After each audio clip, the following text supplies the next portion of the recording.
Welcome to segment 3 of episode 12 of season 2 of Calm Down with James Eade. This will be our final episode for 2024, and hope to see you in 2025. Who knows? But every episode, every episode, we've had a segment from Yudisthira, who's a yoga trainer, therapist, and he helps us to learn different techniques. So I'm going to bring him on for the last time in 2024. Hello, Yudisthira. How are you? Hello, Jim, my friend.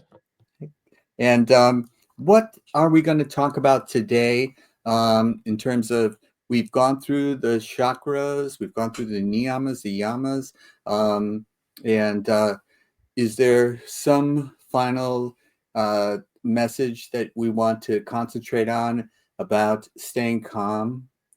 And Sure. just to put you on the spot. Well, there's a tendency to think about much of yoga philosophy as sort of a nice idea or good theories or pretty images or things like that. And the truth of the matter is that yoga is just eminently practical in daily life, in the moments when stuff is actually happening. Mm-hmm. The practice of yoga becomes more valuable in those moments than when you're sitting in meditation or on a yoga mat or something like that. And so that is one of the sort of the core messages that I carry with me, only from the fact that has been my direct life experience. Right. And Right. I've also witnessed it in hundreds, maybe thousands of others in students through the decades, people whose lives become immensely more gratifying in a very material way. They get along better, they have more self-control, their their their ability to channel their anger and rage in appropriate directions in a useful way.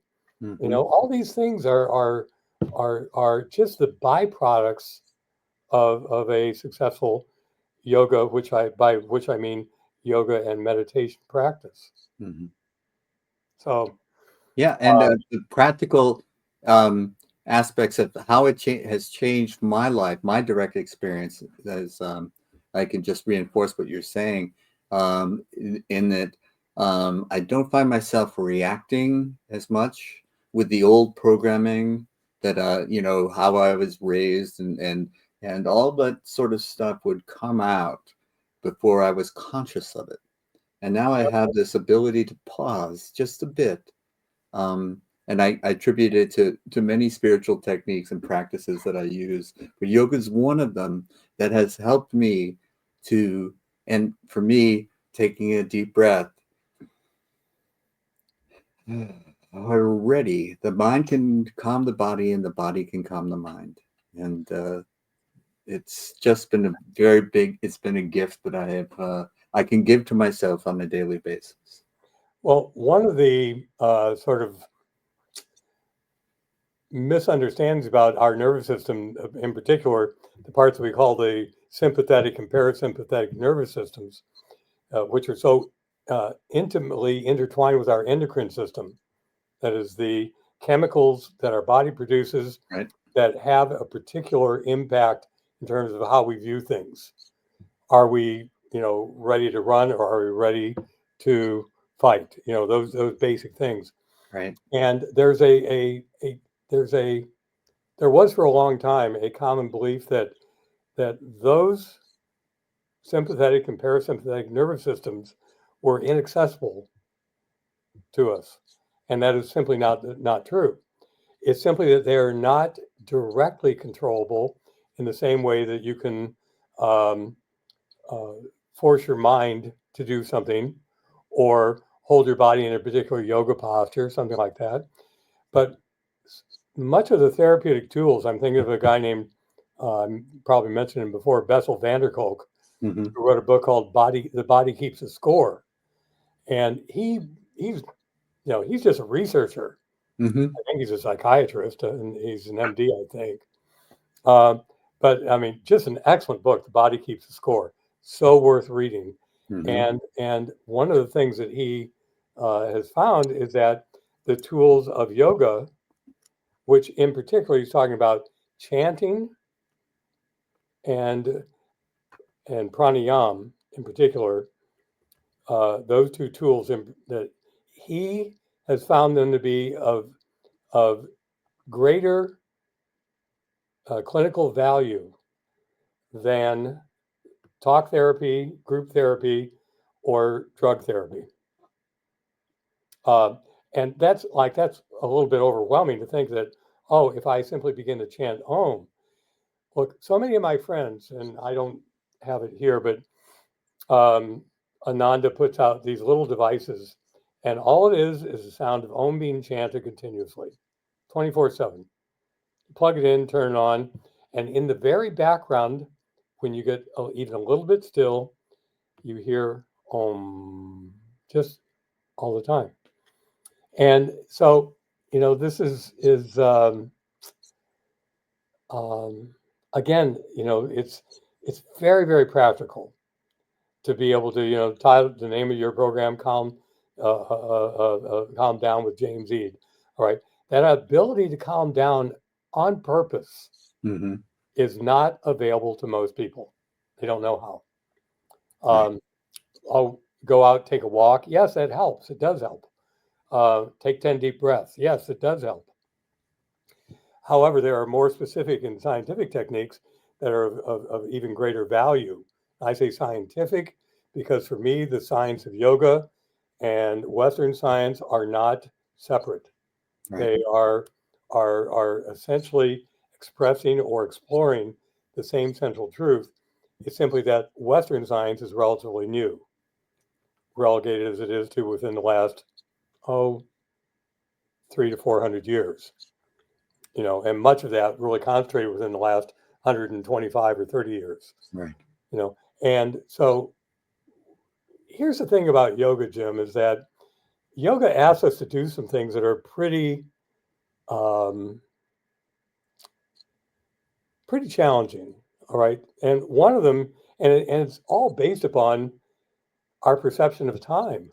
Mm. And that is to say that we operate in a way, I mean, it's just sort of built into us, hardwired, that we're going to operate linearly along a flow of time. And that is a complete illusion. We Mm. know it. Physicists know it, that time is malleable. Time changes. Yes. It's relative to all kinds of other forces, Mm-hmm. in particular, the speed of light. Right. And, but so yoga asks us to do some things that are inherently quite challenging. One of them has to do with the past.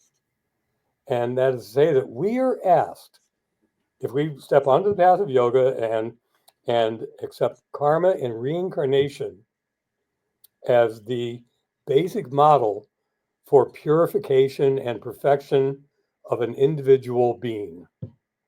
I'm using language here on purpose to make it easy. I'm not talking soul, or I'm not talking yoga terms, Atman, things like that. So an individual being, anybody who has been challenged in his or her life in the way that I know that you have been challenged, and I've been challenged, you know, great sort of, I don't mean just us, but we have a certain level of mental acuity.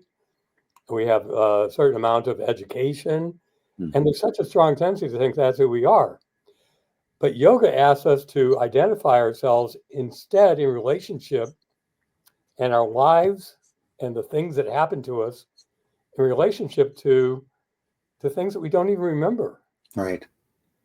And yet, any dedicated alcoholic has had to take responsibility for things that he did not remember. Of course. Yeah. Yeah. Blackout drinkers are always talking about that. They black out, don't remember where they parked their car, or Yes. Right. Yeah. And so in that context, we accept that as being like understood. We Mm-hmm. understand someone became so inebriated But in yoga, it's the same basic thing. It's just that what we are inebriated with is the appearance of a material world that is essentially non non-physical. But the appearance is so convincing that we buy into it. Yeah. And so the idea of karma and things happening in this lifetime that I have to be responsible for, not only my reaction, but the fact they're happening at all, that I'm supposed to be responsible for that for lifetimes that I have no memory of. Right. And so you can see that it's tempting for people to do past life regressions. And Mm-hmm. I'm not denigrating that as having some potential value. As a tool, right? Only to say that, if you've had, 10 million incarnations, of what value is it going to be to regress backward to one or two? Yeah. Chances are, everyone knows what a tsunami is. A tsunami is completely unseen on the surface of the ocean. And a tsunami begins somewhere far away. Yes. But the impact of that tsunami is felt potentially in many places around the world. And that's the way it is with karma. So we're asked to sort of buy into this that, all right, I don't remember, but I'm going to have to accept things that are coming to me as if I asked for them to be that way. That's one challenge. Looking into the future, and here's the other part, which is equally challenging for people. We don't know what we're capable of. We don't know the power that we have. And so yoga provides us these basic incremental tools, the yamas, the niyamas, pranayam, asana practice, Mm-hmm. meditation techniques, uh, all of which are things that we can do on our own, but they bypass a very simple thing that Western science really is built upon. That if I want to know about the laws of gases, I'm going to go back to Lavoisier and Boyle, back in what, the 1800s, and I'm going to believe what they did, Mm-hmm. research they did. I'm going to believe it because it has been reconfirmed over and over again. Like And so, Maxwell's equations for magnetism is the same thing. Yep. I mean, we somehow accept that the religion of science. And Yogananda's first book, when he came to the United States, the first book he published was called The Science of Religion. Mm-hmm. And so the thing is that we are capable, and I mentioned earlier the sympathetic and parasympathetic nerve systems. Those are very physical realities. Mm-hmm. You know, if I am feeling depressed, if I have certain chemicals in my system, in my brain, can I change that chemical balance? And the answer is yes. Yes. And I used to say, if it wasn't for cortisol, I'd have no sol at all. And but it's possible to lower that Yeah. stress hormone, or it's, and these are the types of things you can change. Some people, and it again, it's, well, Western science can help you moderate your moods, your depressions, and things like that, and they will give you a pill to take that will help you do that. But there are other tools and techniques that can also help you at just without any external um, source substance. So Yep. sometimes the combination is necessary. Absolutely. And there is no doubt that 12-step meetings work for people, Mm-hmm. that group therapy works for some people, talk therapy and one-on-one therapy works for some people, drug therapy works for people. It oftentimes gives them a little bit of a break in the action that allows them an opening to begin to explore what they are capable of on their own. And part of what I've been trying to do, and the way I conceptualize it, is to empower those who don't feel who feel powerless, and to tap into the gift that we were given, the power that was freely given to me. Is not of my creation. I can't claim it. I can channel it though. And then who knows what I can do? It's really been, then the universe will reflect it like this is, you're channeling it because you're manifesting change. And this is, the words don't sound as impressive as the experience does. The experience just is convincing. It's true. And again, what we're capable of, those experiences that you're pointing to, almost everybody, not everyone, but almost everyone has had some experience in his or her lifetime of being in that place where you feel like you are complete and whole and one with everything that is. Mm-hmm. It happens sometimes spontaneously. Mm-hmm. I will say it never happens through the use of drugs. Right. All right, it's tempting to say, well, maybe the drugs will help get you there. Occasionally, I've met people who've had some sort of experience with ayahuasca or LSD or something like that, where they had enough of a profound experience that they then, when they went back into their daily life, were willing to do the work Mm-hmm. to achieve that again without the drug. Yes. Right. Not very common. No, but I can remember Ram Dass once saying that he was in India working with a guru, and he gave him LSD, and he just popped it into his mouth, and he says, Yep. "Oh yes, we had something like this, that, and it could help a little bit, but it wasn't. It didn't have the effect on him that Ram Dass expected." Exactly. And by the way, Ram Dass is his guru, Neem Karoli Baba, was his guru's name, and just boy, what a an amazingly bright soul, and that guru put so many great yogis out into the world, including Ram Dass. Mm-hmm. Um, so the it so much of it comes down, Jim, to accepting the fact that we have the power to overcome karma, and I would say overcome, which means to um, to counter, to neutralize. Neutralize is the right word. To neutralize karma, and remembering that, going back to the chakras, that the karma is lodged within each of the chakras as a particular energy vortex, Mm-hmm. and that through certain yoga techniques, and maybe you and I can do just one simple one right now Oh, sure. together, and your viewers, of course, if anybody's watching this, could follow along. But this, what we'll do together, is simply the very beginning of the power that we're capable of, because for those of you who have read, I'm speaking to your audience, who've read the autobiography of a yogi, go to chapter, I want to say 37, I don't know. It's a chapter on Kriya Yoga. Mm-hmm. He does not give the technique. That requires preparation, and it is not given, um, it is sacred, it is not secret. Anybody can receive Kriya Yoga who has done the work to prepare for it. But it's important to do the work for it because it is something of great value.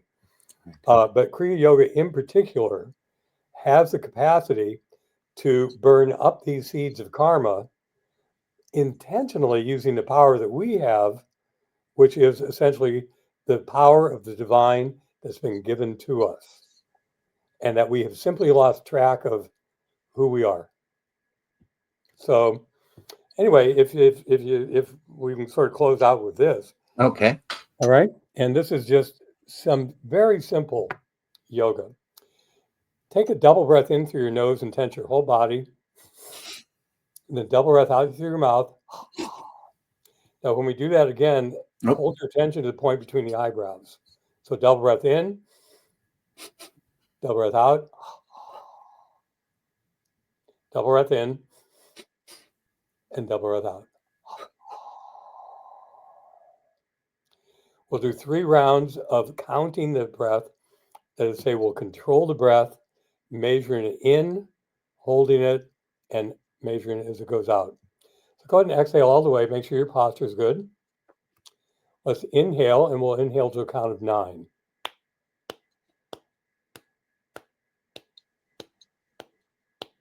Retain.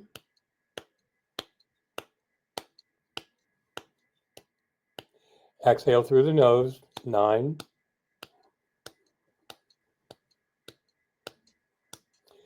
Two more rounds. In.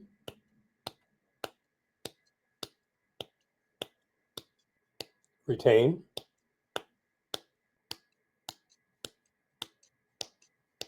And release.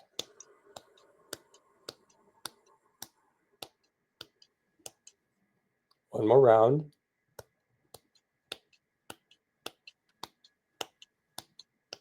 Retain.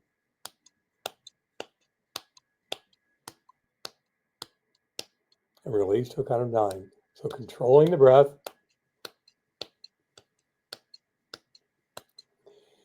Now with your palms resting, palms upturned, hold your gaze to the point between the eyebrows, and your job now is to not control the breath at all. To simply watch.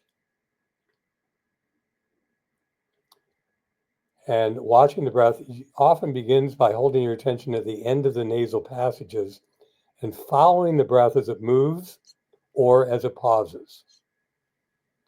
So as the breath moves in and you follow it, it'll lead you to the point between the eyebrows.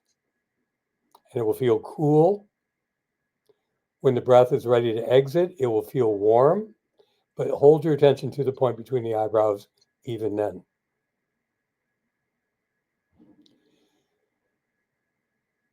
As this breath continues to be observed, you'll find that the exhale breath space, as after the end of the exhalation, will naturally become longer and longer, more and more open and at ease.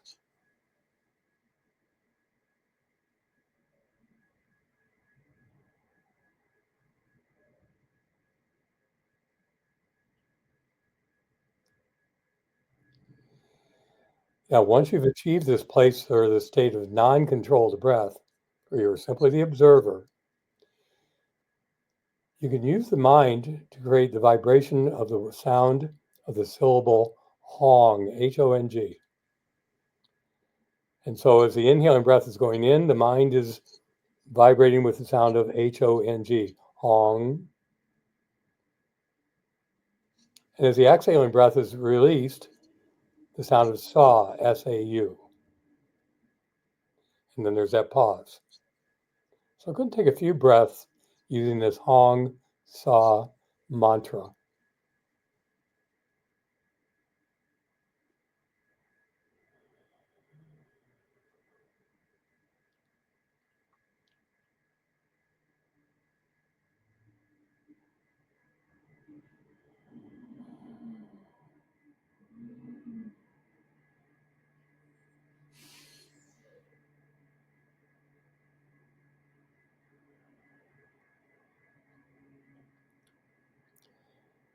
You can let the mantra go and let the breath fade into the background, just holding your relaxed attention to the point between the eyebrows.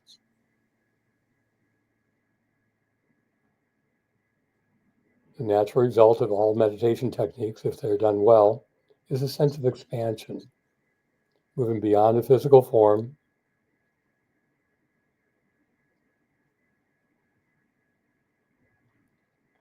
And along with that sense of expansion comes the qualities of calmness, sometimes the quality of joy.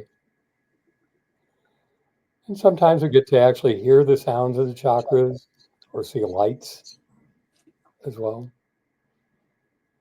But trying to do those two things, listen or see sound and light, is counterproductive. Mm. And then bring your hands to your heart. You can just finish your meditation with Om Shanti. Shanti means peace. Om Shanti, Shanti, Shanti.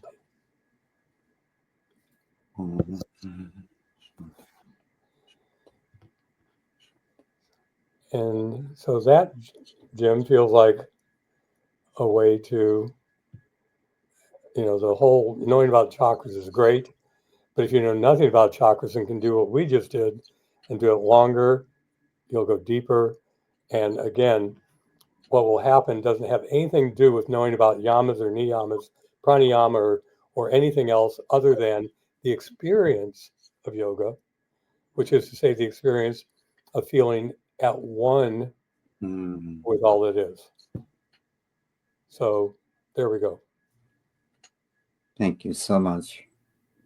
I noticed, I wasn't conscious of it doing it, but I put my fingers like this, middle finger and thumb together in my lap. There are several mudras that people are familiar with. A mudra is just a mudra literally means a seal. Like if you think about the way that old time, like in the dark ages, that people would wear a signet ring and they would impress the wax with the ring. Right. You know, that's a mudra. You seal something into a shape.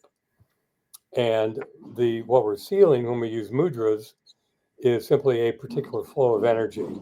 There's a meaning to them.